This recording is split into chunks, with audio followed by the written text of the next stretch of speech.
नमस्कार. महाराष्ट्रातील विविध क्षेत्रातील बातम्या झटपट आपल्या मोबाईलवर पाहण्यासाठी लगेचच सबस्क्राइब करा राष्ट्रशक्ती लाईव्ह न्यूज आणि सोबत बेल आयकॉन प्रेस करायला विसरू नका. नमस्कार, मी प्राध्यापक आरवाई कुटुंबे. आज या ठिकाणी आमरण उपोषण आहे. यामध्ये उपोषण करते संभाजी पाटकर महाराज.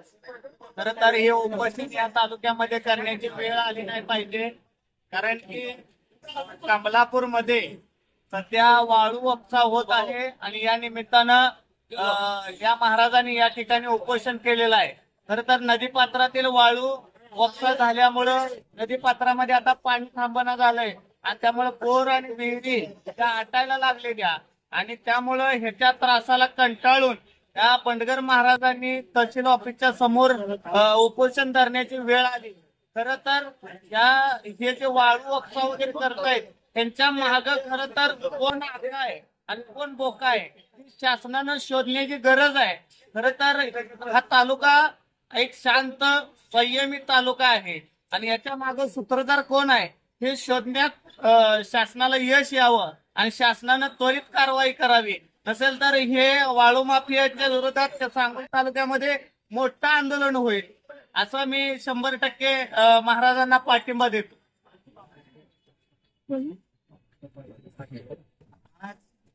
या 15 ऑगस्ट दिवशी आमचे मित्र धनाजी बंडगर महाराज इथं उपोषणात बसलेले आहेत.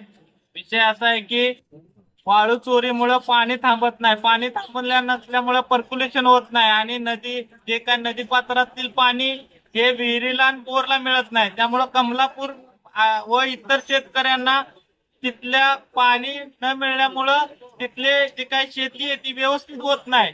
तर मला एकच सांगायचं आहे की या माग कोण जबाबदार आहे, ह्याच्या कुणाचा हात आहे. जे वाळू माफी आहेत त्यांच्या कुठल्या नेत्याचा ह्याच्या मागे हात आहे.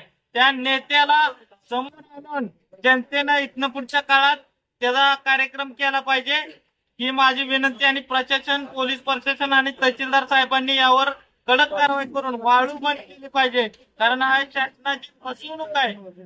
वाळू शासनाचा मुद्देमाल आहे आणि त्या मुद्देमालाची जर कोण चोरी करत असेल तर त्यांच्या विरोधात कडक कारवाई व्हावी. धन्यवाद.